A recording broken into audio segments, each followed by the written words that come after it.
O yung pag-uwi namin noon, biglang, yung kapatid ko kasi alam na may sakit siya, umiiyak ako eh. Naano ko dun sa kapatid kong babae, dun ako nag-aano lagi.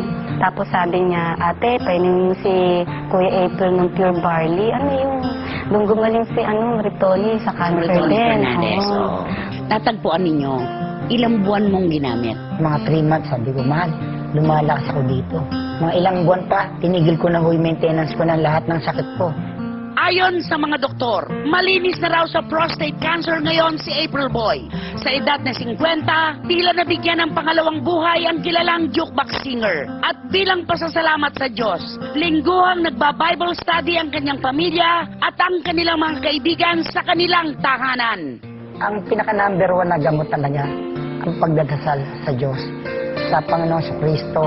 Siya lang po talaga may ng Pananampalataya. tulong. Oo, yan talaga. Kapag kayo tumawag sa Kanya, sa Amang Diyos at sa Panginoon sa Kristo, siya ang gagawa ng paraan. Na akala nyo wala ng paraan. Meron pa pala. Siya ang gagamot at hahanap ng gamot katapat ng ating problema. Opo. Di ba kinakanta mo yung umiiyak ang puso?